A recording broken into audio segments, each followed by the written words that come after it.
फातिमा की रानी माँ, प्रभु यीशु की माँ, आसरा तू ही है माँ।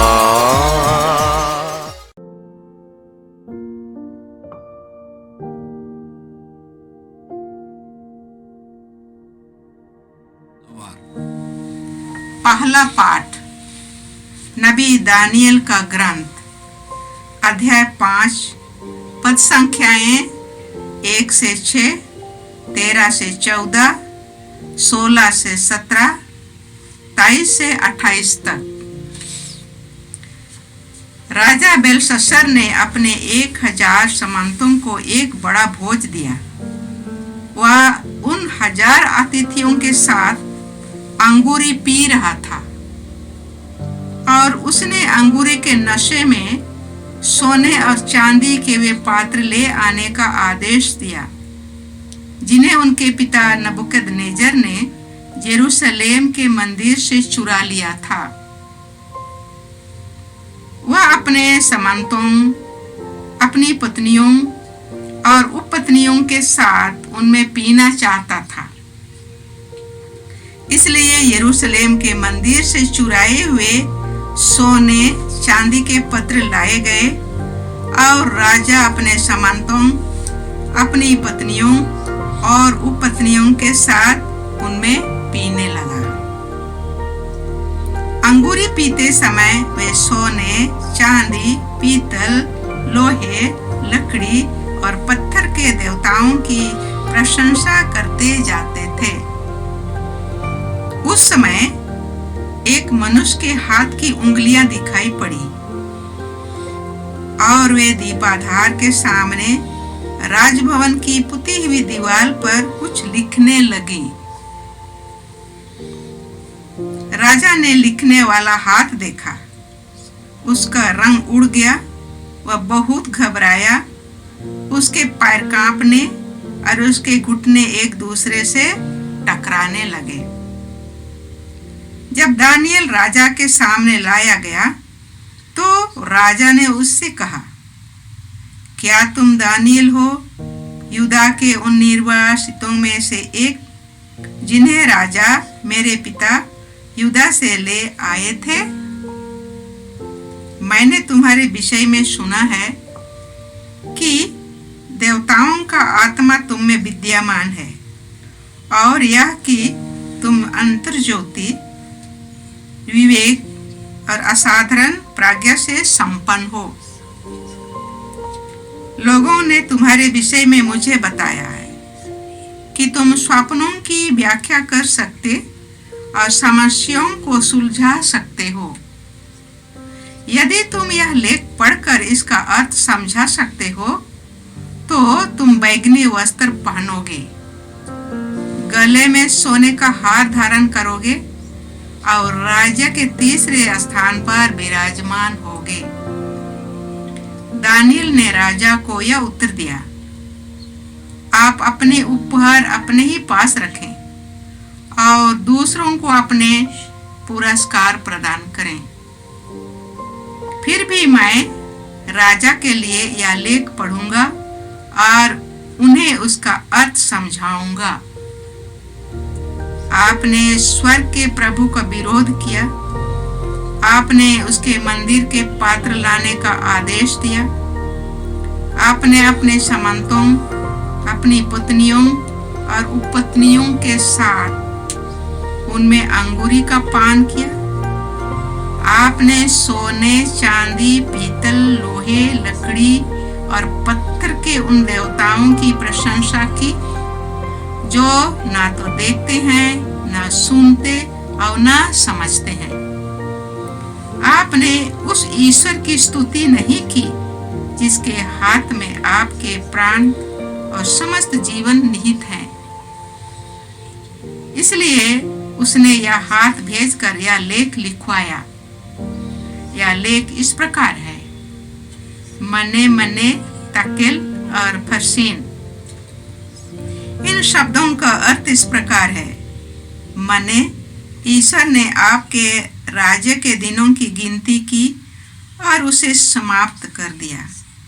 तकेल, आप तराजू पर तौले गए और आपका वजन कम पाया गया। फरसीन, आपका राज्य विभाजित होकर मेदियों और फारसियों को दे दिया गया है। क्या प्रभु की वाणी है। ईश्वर को धन्यवाद। भजन अनुवाक्या। उसकी महिमा गाओ और निरंतर उसकी स्तुति करो।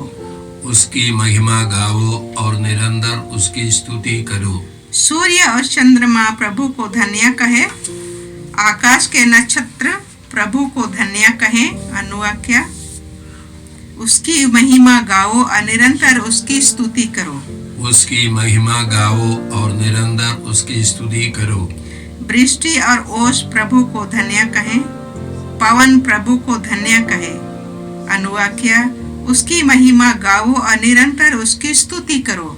उसकी महिमा गाओ और निरंतर उसकी स्तुति करो।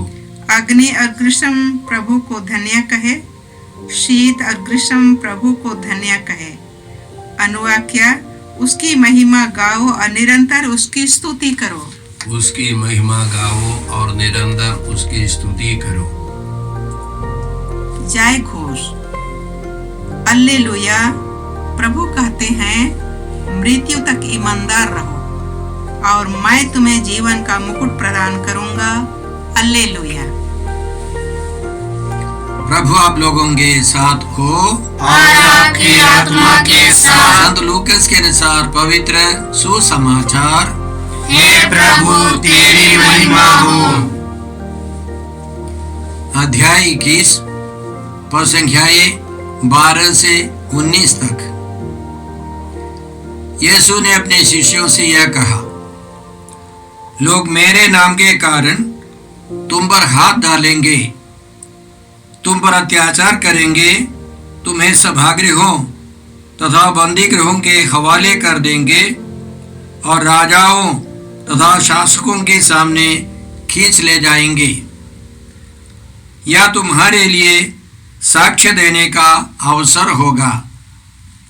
अपने मन में निश्चय कर लो कि हम पहले से अपनी सफाई की तैयारी नहीं करेंगे, क्योंकि मैं तुम्हें ऐसी वाणी और ऐसी बुद्धि प्रदान करूंगा जिसका सामना अथवा खंडन तुम्हारा कोई विरोधी नहीं कर सकेगा।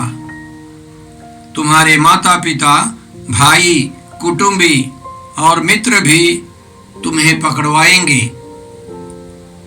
तुम में से कितनों को मार डाला जाएगा और मेरे नाम के कारण सब लोग तुमसे बैर करेंगे। फिर भी तुम्हारे सिर का एक बाल भी बांका नहीं होगा।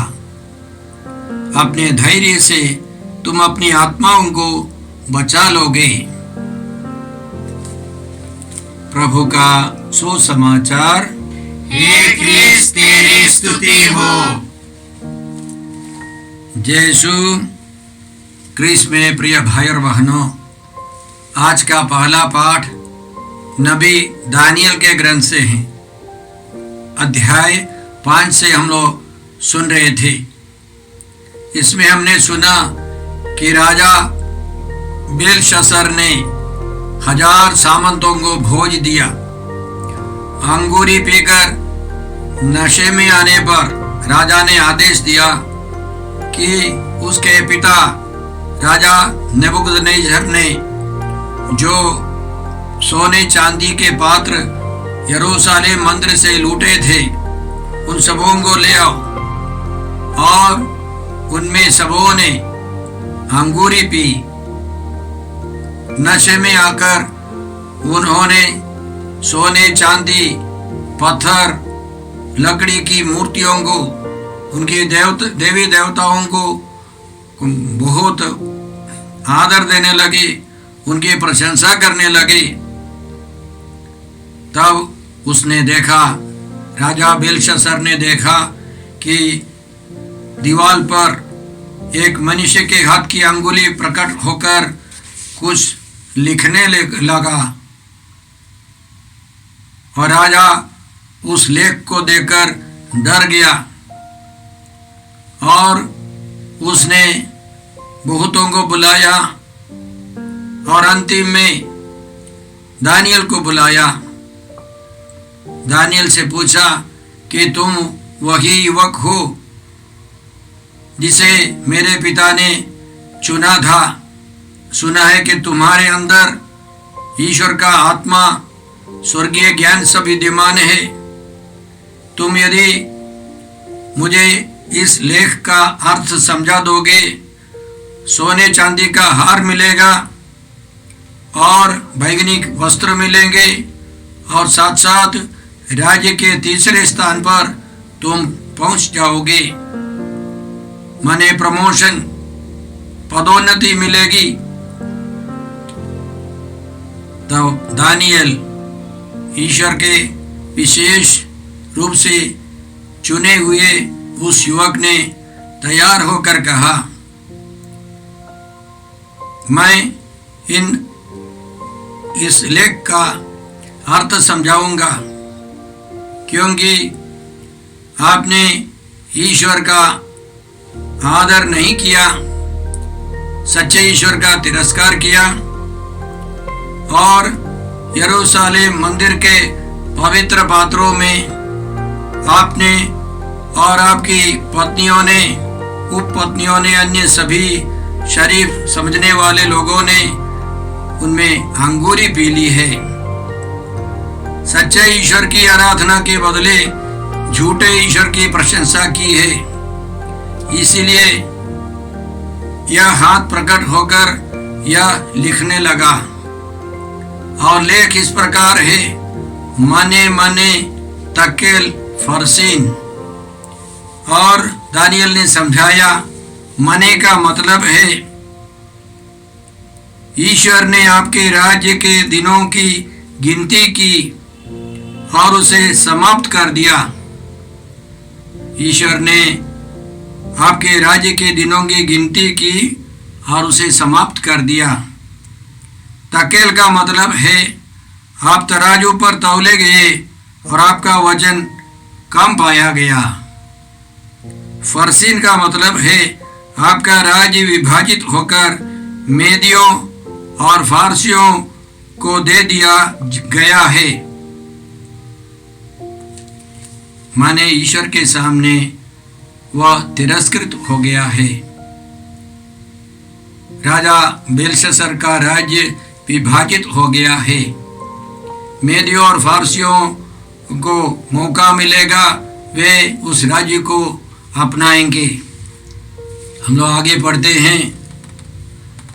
उसी रात को खलदइयों के राजा बेलशस्सर की हत्या हो गई और मेदी के राजा दारा को राज्य मिल गया, जो तब 62 वर्ष का था।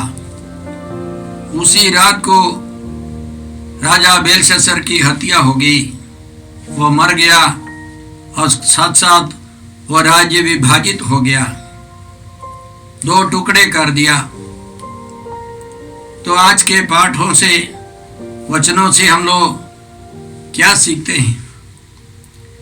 सबसे पहले हम लोग सीखते हैं कि राजा बेलशस्सर नबूकदनेस्सर का बेटा है।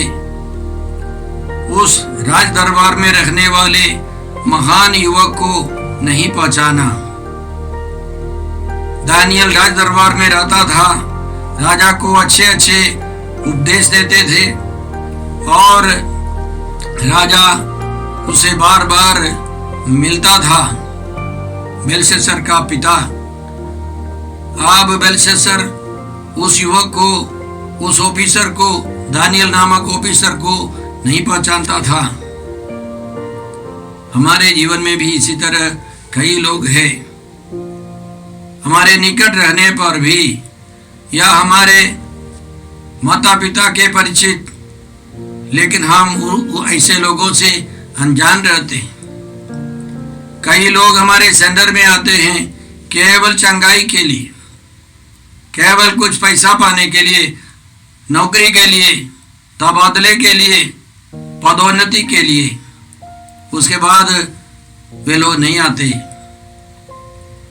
तो ईश्वर हो या रिश्ता हो कई लोगों को मतलब के लिए है। यह एक विकास के लिए नहीं, मनुष्य के जीवन का विकास उसमें रिश्ता होता है। दूसरी बात कि जब मनुष्य अहंकारी हो जाते हैं तो हम सच्चे ईश्वर को भूल जाते हैं, सच्चे ईश्वर का त्याग देते हैं। ईश्वर ने हमको जीवन दिया, शक्ति दी है, लेकिन हम ईश्वर का तिरस्कार करते हैं। साथ साथ हम लोग जैसे बेलशस्सर ने अपनी पत्नियों के साथ पवित्र पात्रों में अंगूरी पी ली, मदिरा पी लिया था, उसी तरह हम लोग भी अपवित्र जीवन बिताने की संभावना है। यदि हम सतर्क नहीं रहेंगे तो हमारा जीवन अपवित्र हो सकता है। हम दूसरों को प्रलोभन का कारण भी बन सकता है। इसके अलावा हम झूठे ईश्वर की प्रशंसा भी करते। हम अहंकारी होकर अपनी प्रशंसा या झूठे ईश्वर की प्रशंसा कर सकते।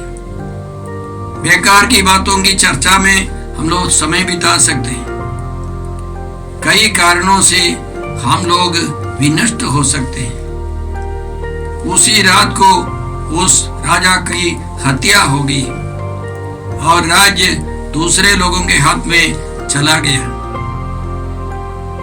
तो इन दिनों जैसे हम लोग आगमन की तैयारी में है, कुछ ही दिनों के बाद हम लोग आगमन में प्रवेश करेंगे, आगमन काल में, तो हमको याद रखनी है कि ईश्वर हमको इनाम देते हैं, हमको कृपा देते हैं।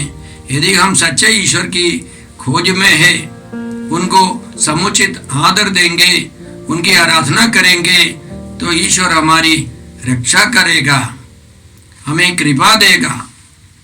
यदि हम दूसरों के प्रति प्रेम नहीं दिखाते, सहानुभूति नहीं दिखाते और साथ साथ हम लोग पापमय जीवन में है, हमारा विनष्ट हो जाएगा, हम विनाश की ओर ले जाएंगे। यीशु ने सतर्क किया था।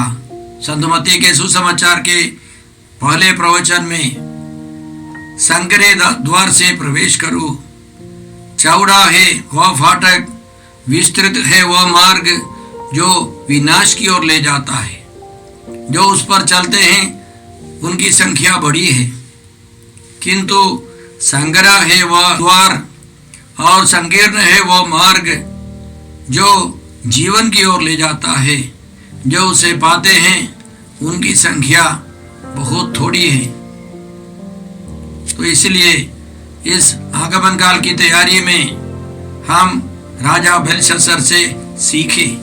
नबी दानियल हमको सिखाते हैं कि जब राजा ने इसी तरह बहुत सारे प्रतिज्ञाएं की, पैसे, पदोन्नति, राज्य का तीसरा स्थान, उसने वो सब स्वीकार नहीं की है। उसको स्वीकार करने के लिए वो तैयार नहीं है, वह इनाम नहीं चाहता है, वह प्रशंसा नहीं चाहता है। हम निस्वार्थ जीवन बिताए, लेकिन हमको अपना फर्ज निभाना है, हमारा कर्तव्य हमको पूरा करना है। दानियल का कर्तव्य था कि उस लेख का अर्थ समझाना, सबों को सतर्क कराना और राजा को सचेत कराना। हम जानते हैं राजा ने पश्चाताप नहीं किया और यह गलती स्वीकार नहीं की और उसी रात को उसकी मृत्यु हो गई, वो मारा गया है। तो हमको भी दानियल सिखाते हैं कि विषम परिस्थिति में, संकीर्ण रास्ते पर, जब हमारे सामने अत्याचार अन्याय है, हमें खुलेआम उसका विरोध करना है, उनसे अलग रहना है। हम ये सब कृपाएं मांगते हैं, पवित्रता की कृपा और दानियल के समान जीवन बिताने की कृपा हम मांगते हैं। आज का सुसमाचार संत लूकस के सुसमाचार से हैं, अध्याय 21 से। आज के पाठ के पहले प्रभु ने अपने शिष्यों को बताया था कि यरूशलेम मंदिर तोड़ दिया जाएगा, एक पत्थर पर दूसरा पत्थर नहीं रहेगा, सब ढा दिया जाएगा। तो उनके शिष्यों ने उनसे पूछा, यह कब होगा और किस चिन्ह से पता चलेगा कि यह पूरा होने को है? तो यीशु ने कुछ उदाहरण देकर यह बताया कि यह सब घटनाएं घटने के पहले लोग मेरे कारण तुम पर अत्याचार करेंगे, मेरा नाम लेने के कारण तुम पर हाथ डालेंगे, तुम्हें सभागृहों और राजाओं के सामने खींच कर ले जाएंगे, तुम्हारे ऊपर अन्याय अत्याचार होगा, यहाँ तक तुम्हारे परिवार के लोग, निकट संबंधी भी तुम्हारा विरोध करेगा, तुम पर अत्याचार करेगा। और यीशु ने बताया कि ऐसी परिस्थिति में तुम्हारा साक्ष्य देने का समय है, अपने विश्वास का साक्ष्य देने का अवसर है। साथ साथ यीशु ने आश्वासन दिया कि ऐसी परिस्थिति में यह फैसला करो कि पहले ही मैं तैयारी नहीं करूंगा, हम तैयारी नहीं करेंगे, क्या बोलेंगे। उस वक्त पर प्रभु यीशु हमको उचित वाणी देंगे, उचित शब्द देंगे, जिसका खंडन कोई नहीं कर सकेगा, उसका सामना कोई नहीं कर सकेगा। साथ साथ यीशु आश्वासन देते हैं कि यीशु हमारी रक्षा करेंगे, हमको अन्याय अत्याचार सहना पड़ेगा, या यीशु के उन दिनों यीशु के भक्तों को अन्याय अत्याचार सहना पड़ेगा, लेकिन यीशु उनकी रक्षा करेंगे। यीशु कहते हैं कि अपने धैर्य से तुम अपनी आत्माओं को बचा लोगे। अंग्रेजी में लिखा है एंड्योरेंस, परसिवियरेंस। हमको सहनशीलता या सहने की शक्ति चाहिए।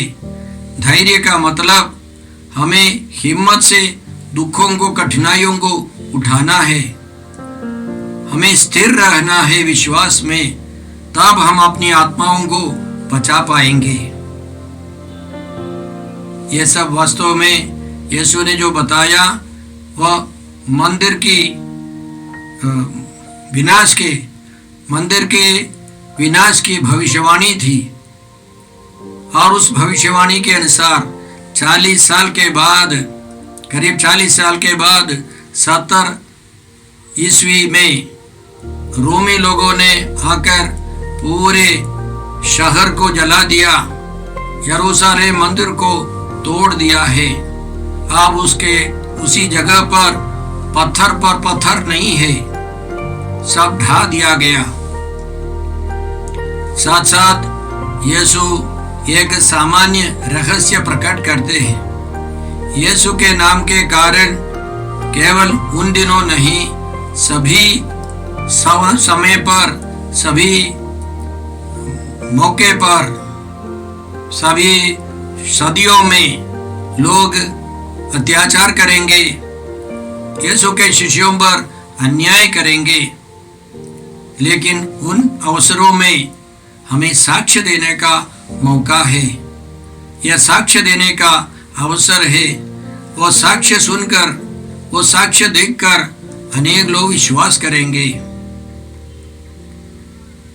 हमें मालूम है जैसे स्तेफनुस, आदिम कलीसिया का सबसे पहला शहीद स्तेफनुस ने प्रवचन दिया, साक्ष्य दिया, और प्रभु के नाम के कारण उसने अपने आत्मा को प्रभु के सामने समर्पित किया, वह शहीद बन गए।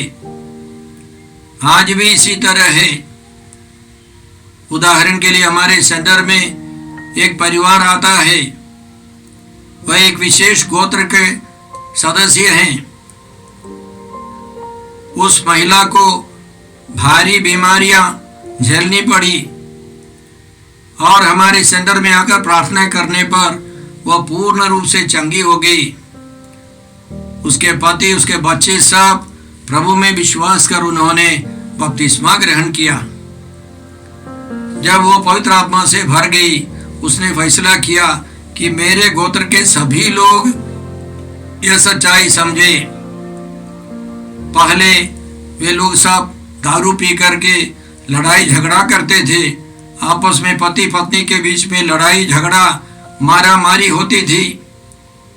वे चोरी करते थे, झूठ बोलते थे, झोपड़ियों में रहते थे। अब वे साफ सुथरा रहने लगे, चोरी करना सब छोड़ दिया, दारू पीना, लड़ाई झगड़ा करना ये सब बंद कर दिया।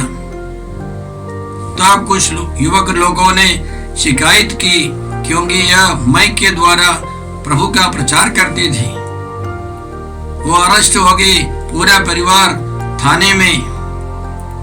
और उस महिला ने हिम्मत से थानेदार को समझाया, सर देखिए, हम लोग गरीब थे, हम यीशु को नहीं जानते थे, हम लोग झूठ बोलते थे, चोरी करते थे, दारू पी करके लड़ाई झगड़ा करते थे, झोपड़ियों में रहते थे। अब ये सब बदल दिया। प्रभु यीशु ने हम सबों को बदल दिया।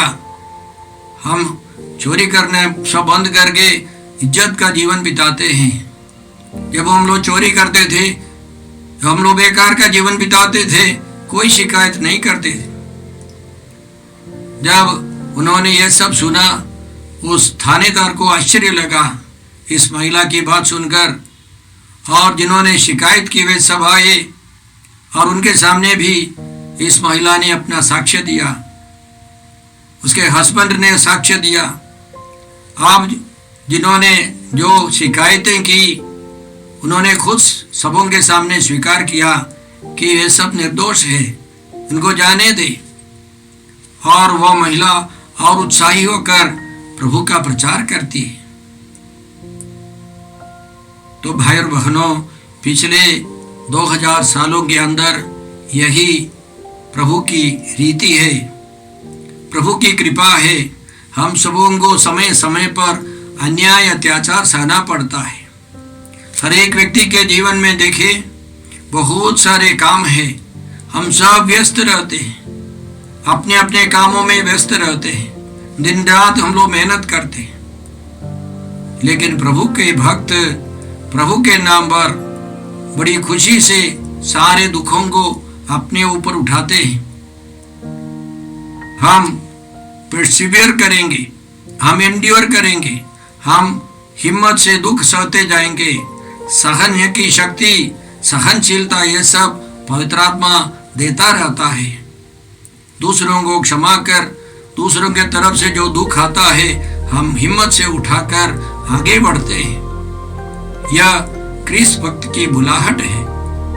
हर परिस्थिति में हमको दुख सहना है, कष्ट उठाना है, लेकिन प्रभु के नाम पर हम सहते जाएंगे तो कोई हमको हरा नहीं सकता है।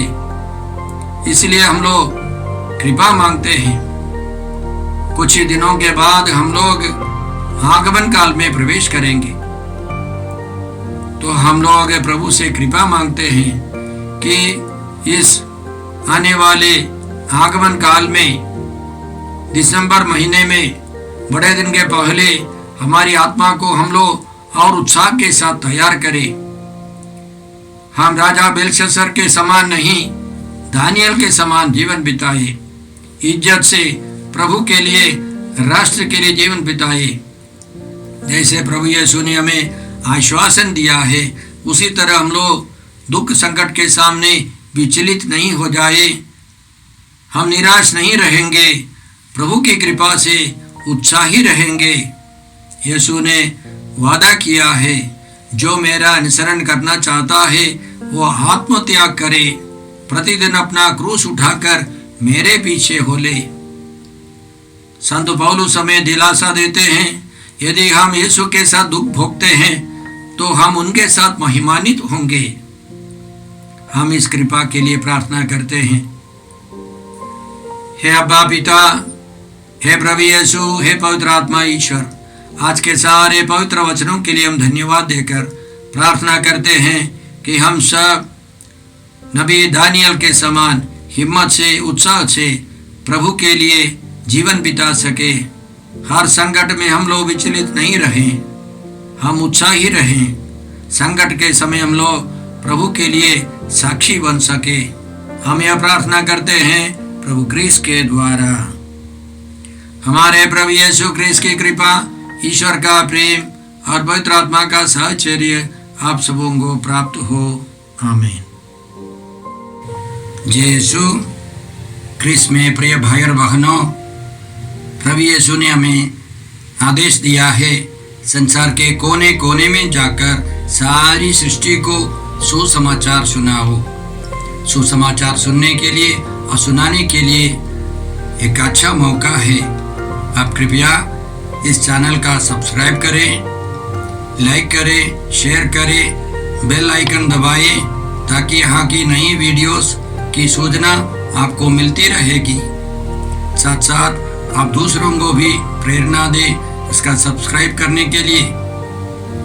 याद रखें, कल के मिसा के दैनिक पाठ और उस पर टिप्पणियाँ आज ही दोपहर के बाद हम लोग अपलोड करते हैं।